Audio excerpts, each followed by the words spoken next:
think we're live. Welcome. Welcome, Dana, to Tranquil Tuesdays. Welcome everybody watching today. I'd like to introduce you to my guest this week, Dr. Daina Patel. She is a women's health chiropractor and is the founder of the Feel Good Method for women with back pain.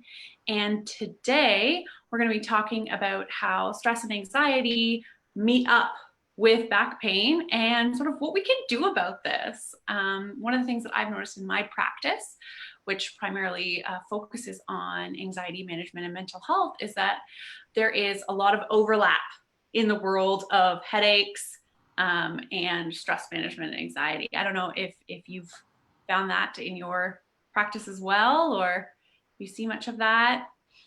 Yeah, absolutely. Well, first of all, thank you for having me here. I'm so excited to chat with you guys today. But I do see a lot of overlap for sure. And that's one of the reasons why I find that people don't necessarily realize that their pain is coming from those things because they don't have that connection and they don't understand that stress or anxiety can actually manifest itself physically in the body. And it depends on the person. Some people feel it, like a lot of people feel it in their neck and their shoulders. I feel like that's the most common place that people carry their tension. And that shows up generally as like very tight shoulders, and people are kind of just like this all day. And that's really what I see the most. So I know that it depends on even the types of stress. So I'm sure you talk about this all the time with your people, but there's physical stresses. So like when you're actually carrying something physically and it's maybe too heavy, or you're doing like repetitive activities and they're just like stressing your body out physically. But then there's also like the emotional side of things where you have a lot of maybe thoughts in your head, or you have some things going on at work or wherever your stressors are coming from. It doesn't necessarily matter. They all kind of show up physically as like tension or muscle tightness, or you might feel like you have some knots here and there, or sometimes even neck pain and headaches is what I see a lot of. And it can show up anywhere in the body. It doesn't necessarily have to be neck pain and headaches, but I find that is absolutely the most common thing. Yeah, I do agree with so much of that, that like it can be anywhere in the body that people choose to carry their attention, maybe the hips or other areas, but certainly this like neck and shoulder is common. Like, why do you think that is? Why do we hold it here rather than somewhere else? Yeah, I don't know. I feel like a lot of it is when we're feeling stressed or anxious, we kind of tend to like curl up into not necessarily fetal position itself, because obviously we're still sitting upright, but it's more of like a protective mechanism, I feel like. And because we do a lot of like looking down and we're just like, we're stressed at work and we're at a desk and like our posture is kind of the issue. I think a lot of different things will lead to this. So it's not necessarily one thing or the other, but I find it's a lot of just people just feel more comfortable in like that flexed position where they're just kind of hunched over. And because of that, we tend to put a lot of strain on the muscles like in the back of the neck and like the upper back and the shoulders. And I feel like that is part of the reason. So it's not the only reason, but I think that is a major part of why we feel it in that area. Yeah, I think that's a great point. I was wondering if we would get to posture on that, because I always wonder about like where are any weaknesses in the body, any patterns where we've got like a kinesthetic or musculoskeletal patterns where it's already weak, so that when stress comes in, it just is reinforcing those old patterns. Yeah. And a lot of people feel stressed chronically. So that's usually where you see a lot of these trends because they've been feeling it for quite some time. They're anxious all the time or they have stress all the time. And it's usually not just one type of activity that's like stressful that will cause this type of pain. It's you see it over time. So it could be happening for months or years. And a lot of people don't actually feel the pain until it's been happening for quite some time. So the main things I see with chronic neck pain and headaches is you may not even have any pain for the first several months or even years. And it's just like the many repetitive activities and the type of posture that you've been having over so long of a period of time, that is generally what leads to the actual pain itself, because those muscles are tired. They're working so hard to keep your head up. They're working so hard to keep your back straight. And it's a comfortable position being like this, but it's also putting a lot of strain on one side of the body. And then the other side, this is getting tight in the front. So it's now pulling you even lower down. And then you have this like muscle imbalance thing going on where you have a lot of tightness here and you have a lot of weakness here. So when you have the opposite muscles like that, where one side being weaker and one side being tight, you kind of get this thing where it just like perpetually puts you further into that position, because now this tightness is pulling you down and the weakness is not able to hold you back up. So I find that posture doesn't necessarily cause the actual neck pain and the headaches, or like the maybe even not the bad posture itself is being caused by the way that you're sitting. It could be that you have some kind of muscle imbalance already going on, and it's just kind of all this like a snowball effect, like everything that you're doing is just kind of making it worse, and then it leads to pain. Yeah. So you just answered my question in the last sentence there. Cause I was going to ask, like, what's the problem with this? Like, so what if we're like weak over here or strong here and weak there? And then you just said it like leads to pain. So would you say that this is actually causal for some people's, neck pain or even headaches?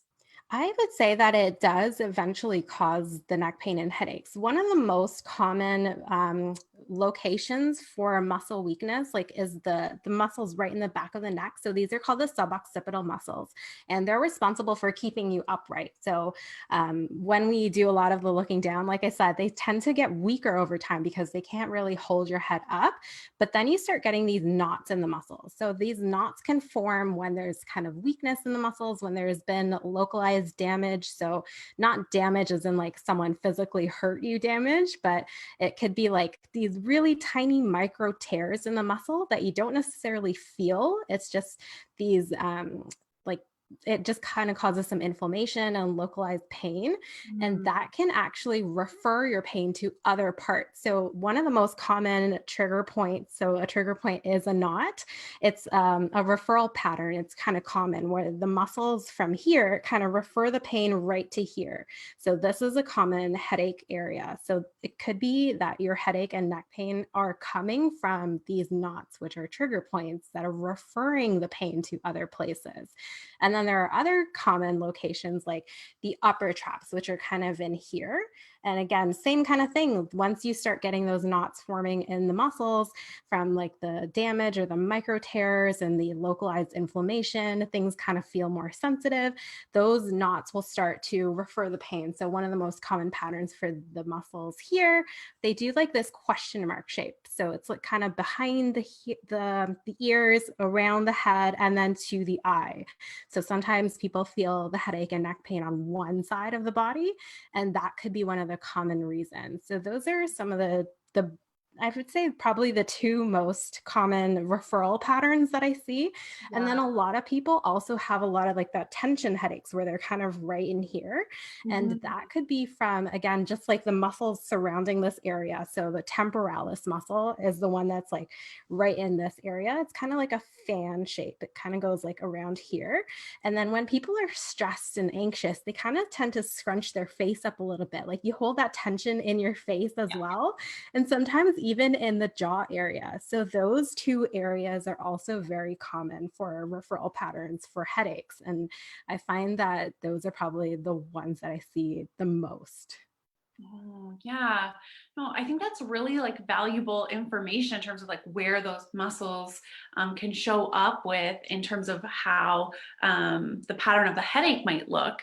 And if I'm watching this right now and I'm thinking, hey, maybe that's my headache, like what's the first point of assessment of trying to figure out like, is this muscle tension what is causing my pain rather than maybe something else that I thought it was? Mhm. It can be tricky. There are so many different things that cause headaches. Like you can even get headaches from like something you ate, right? So it's hard to necessarily find. Yeah, dehydration, so common. But if you can actually pinpoint, like, for example, this is an easy area to get to. If you kind of do like a pinching action, so you want to be careful because you have a lot of musculature and you have some like nerves and veins and things that run here. So you want to be careful when you're pressing. But if you kind of do like a pinching action and you start getting that pattern and it starts forming and you start feeling it refer to other places, that's a good indication that your headache could be coming from those areas. So you can try a little bit of a self massage. You can try to use some like muscle creams and things like that in those areas. So a lot of people don't realize that your pain can be coming from other places, right? So you want to explore, you want to kind of figure out what areas of your body are feeling tight. You want to know what areas are kind of achy and painful. And it could be coming from somewhere else, like those patterns that I mentioned. You can even try doing a little bit of a massage in the back of the neck. I find this one is really good. You can even, if you, it's hard to get in there with your fingers because you want to go a little bit deeper, but do you feel it right there? Yeah, yeah, oh, it's good. Yeah. No referral pattern though.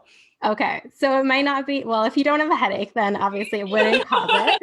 But sometimes people don't actually have to have the headache happening, but you can kind of massage those. So when I'm working on patients, I can press on certain areas and it causes their symptoms to show. So it'll do that referral pattern. So you may not have the headache actually happening right now, but it could be coming soon. Maybe if you just like, if those muscles were just a little bit more worn out, maybe at the end of the day, it's something that can happen later on.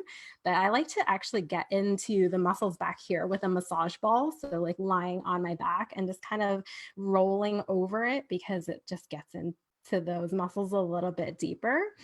And there was something else. So chin tuck exercises. This one is a really simple way to kind of realize if your headache is coming from the back of the neck. If you have a headache and you just do a little bit of a chin tuck like this, so you form a little bit of a double chin, you might feel the muscles in the back kind of release and they feel better. That could be a good indication that maybe your headache or your neck pain is actually coming from the back of the neck. So these are just a few things that you can look out for. Do you feel better? Well, I don't have a headache, but when I Okay. hold my tongue, I feel sort of the muscles by my shoulder blades, like the bottom there. Mhm. And I've noticed I've been, I feel those a lot after my yoga classes. So I think I've been working on strengthening them up these days. Awesome. Yeah. Yeah. And it's like the whole body is related, right? So, like, it could be actually, like I mentioned, coming from the upper back muscles. So, the muscles in between the shoulder blades might be a little bit weak. And when those muscles back there get a little bit weak, you tend to have this kind of rounded posture like this. And then again, you tend to just hunch forward a little bit because it starts feeling more comfortable, right? Like, it's just a natural position you tend to get into. And then your head starts coming forward. So, again, the weakness could be coming from the muscles in between the shoulder blade, but because they start forming all those other weaknesses and like the muscles nearby, that can all sort of get related and that could be the Like cause of your neck pain. snowball. One part gets weak and then something else gets weak. So Yeah. me sort of as a chiropractor, how do you solve this? What do you look at to start getting some solutions here and some pain relief?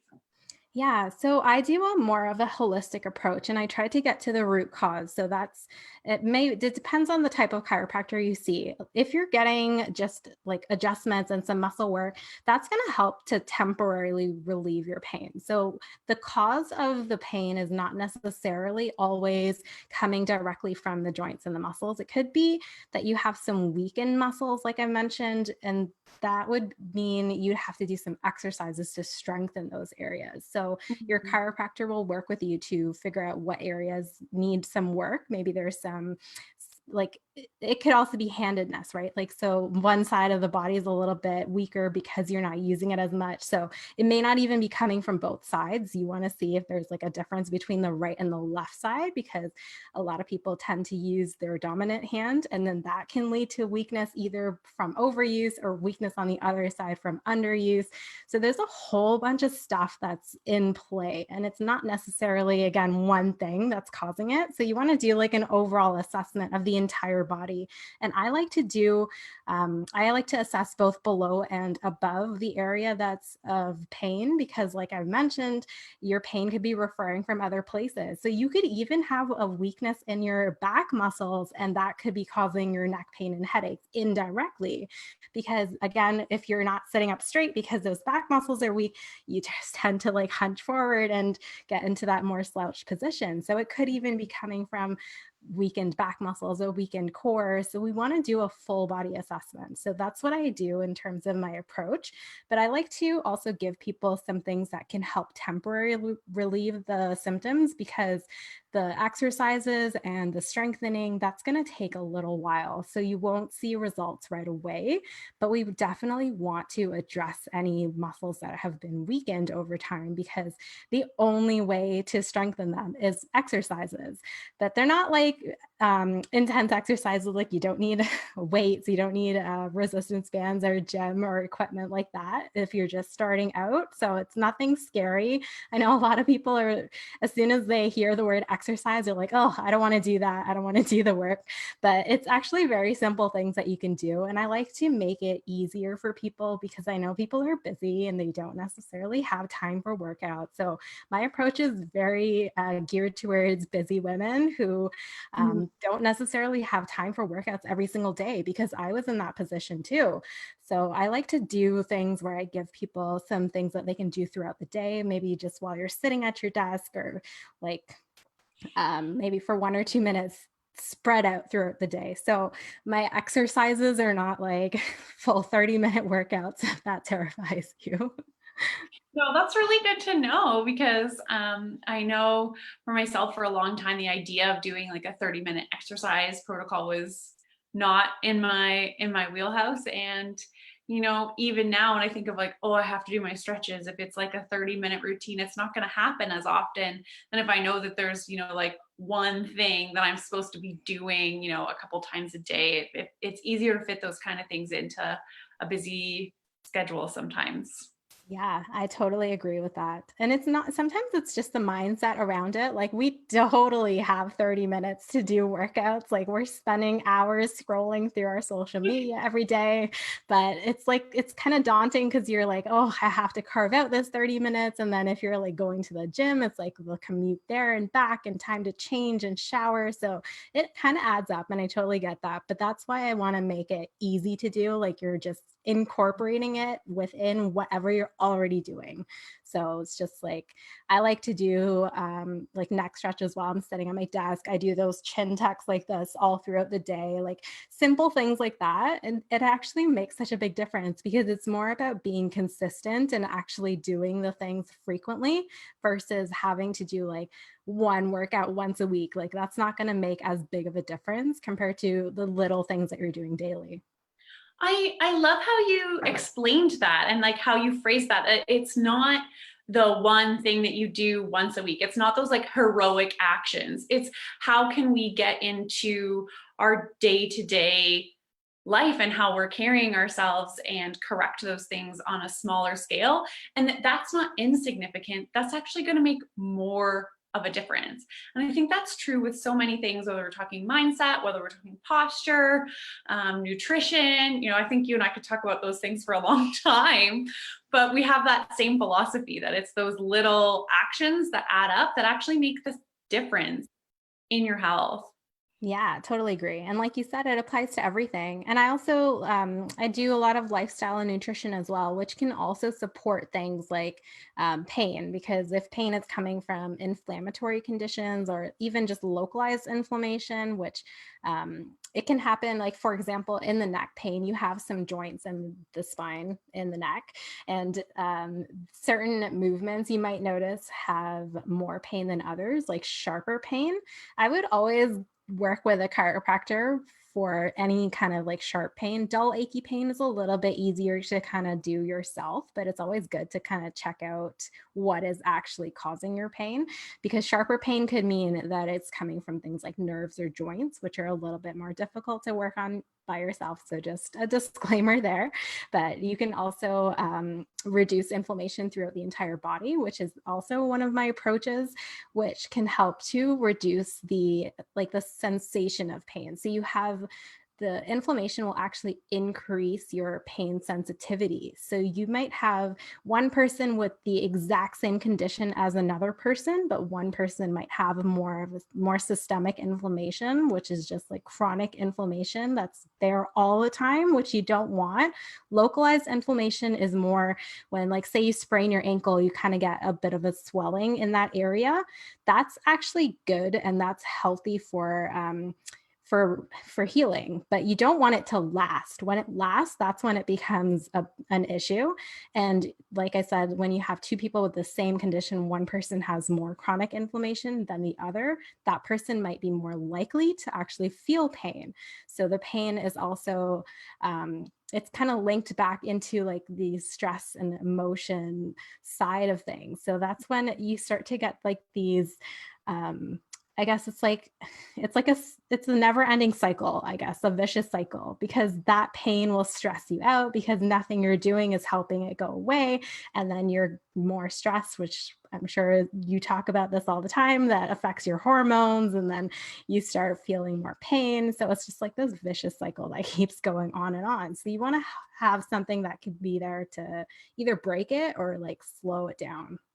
Yeah, I think I agree. You want to interrupt this on both levels if possible. So rather than just worry about the pain or just worry about the stress, interrupting both those levels, I think gives a lot better results. And that's what I've seen, in my clinical practice when we're looking at inflammation, when we're looking at, emotional expression, and stress management techniques alongside, those physical treatments, whether that's massage, whether that's chiropractic, whether that's acupuncture, to really treat on those different levels.